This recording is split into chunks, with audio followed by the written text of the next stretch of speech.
Thank you very much, Joan, for that informative speech. I know you may be in my situation as well. Often I hear something like this and I go, why am I not an organ donor? Seriously, what is the hurdle? And then I go home, and if I don't do it right away, I forget about it, which has happened till now. But tonight, I think you can do it. Can you do it online? You can do it online. In BC, you can register online. See, really, I have no excuse. It's going in my calendar tonight. Right, I'm glad to hear that. Okay, well, thank you very much, Joan. Now, today we have two speakers, and our second speaker was born and raised right here. Well, before I begin, actually, do you have someone to It's already going. It's going. It's going? Okay, sorry. Our second speaker was born and raised right here in Surrey, and has been a member of the Surrey Business Friends for about 10 years.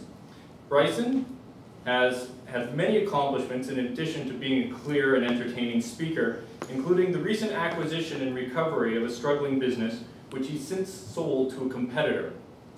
Bryson is active in the Surrey business community and has been playing a larger role in his family business, Key Innovations. Bryson will be presenting project number 5 from the Storytelling Manual, and the time for his speech, Mr. Timer, will be 7 to 9 minutes. Please help me in welcoming our speaker this morning, bagging the Baron, Bryson Sass. Bryson Sass, bagging the Baron, everyone.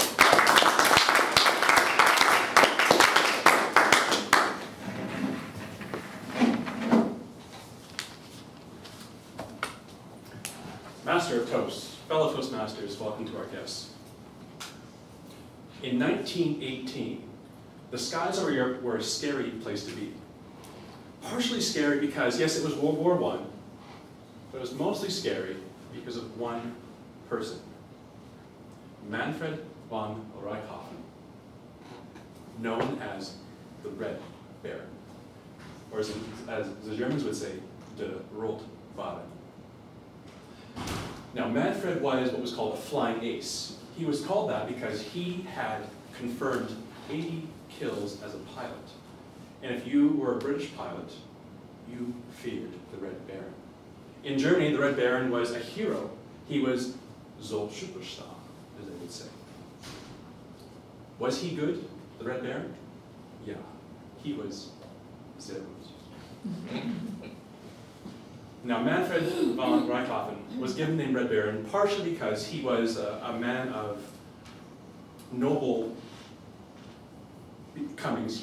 His family was somewhat royalty. He was only 25 in 1918, but he was a superstar. Manfred's plane was called a Fokker DR-1. It's a triplane. It had 3 wings stacked on top of each other. It's one of those old-looking planes, long, skinny tube, little toy wheels, painted bright, shiny, fire truck red. His squadron, the Flying Circus, all flew these Fokker triplanes. Now, Manfred himself was 25, but he was a man.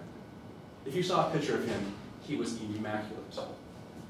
He had his 2-part German flying cap, leather brim, wool top, cocked left to the left side of his head.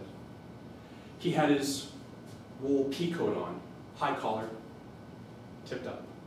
His neck was wrapped tightly with his flying scarf, and the Iron Cross proudly shone on his chest. He had the look of cold steel.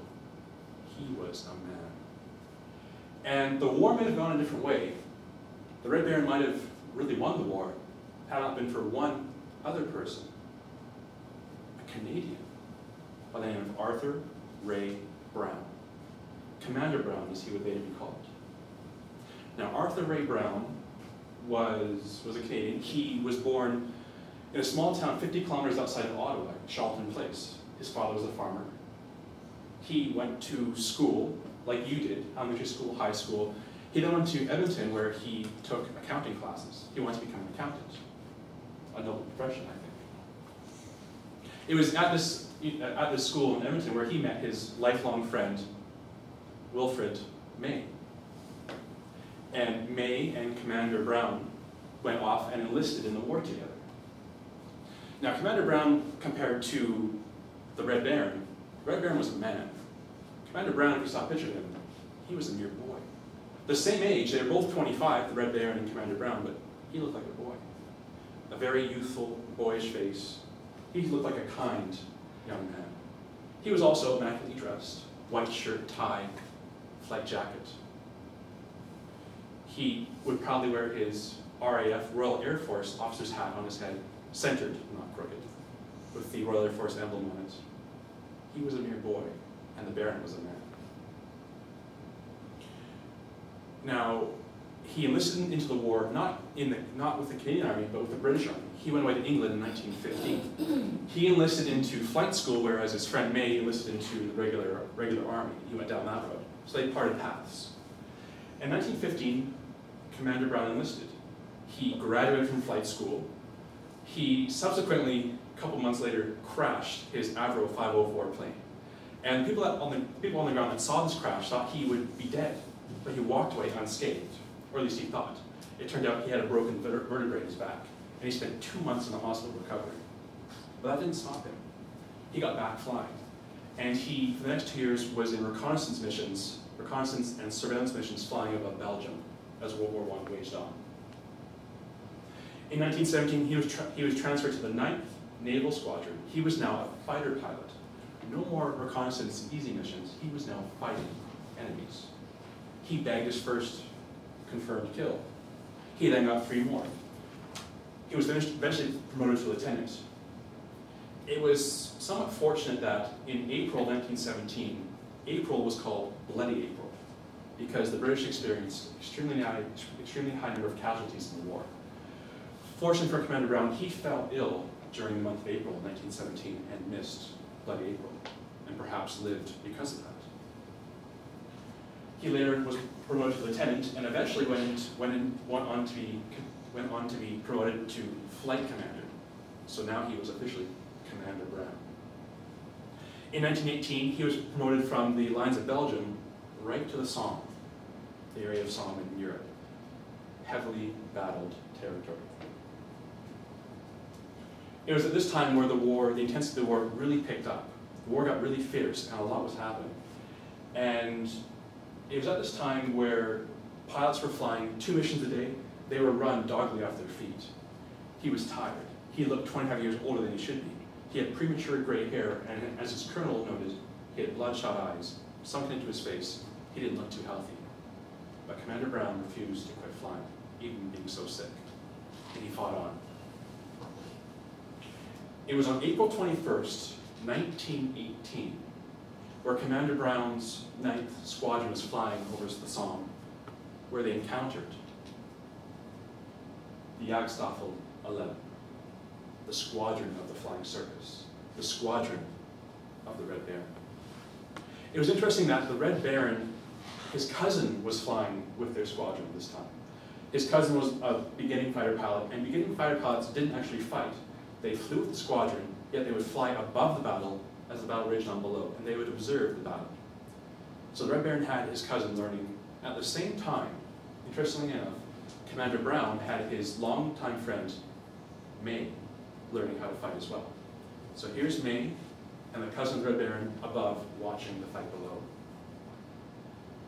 They got so involved that May eventually pursued the cousin of the Red Baron. They went from above the fight to in the fight to below the fight, and May pursued the cousin of the Baron around close to the ground. With guns blazing, May chased the cousin of the Red Baron. It was all fine until his guns jammed. And it was at this time that the Red Baron saw what was happening. He saw his cousin in danger and pursued May, the friend of Commander Brown. Down came the Red Baron from the battle and chased May. May's guns were jammed. He could do nothing. He was diving and ducking to avoid the Red Baron. It was at this time that Commander Brown saw what was happening.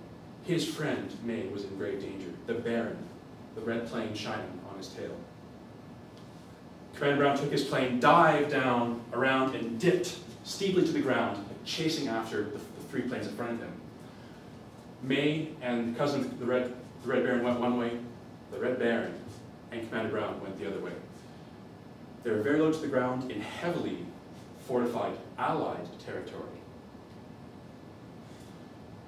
As Commander Brown chased the Red Baron, guns a-blazing, the Baron would dip and dive, climb steeply over hills, down the next valley, trying to avoid being hit by Commander May. May eventually got a hit on the Baron, and a small trail of smoke came from behind his plane. Allied guns on the ground shot at the Red Baron as well. Commander Brown, firing his final shot, hit the Baron, and a plume of smoke and flames comes up from behind the Baron's plane. Teetering to right, teetering to left, eventually the Red Baron's plane hit the ground. The next day, Commander Brown visited the crash site. The shiny Red Baron plane no longer shiny, in shambles. The Baron lay on the ground. And Commander Brown made a note in his logbook saying he had a lump in his throat upon viewing the body of the Baron.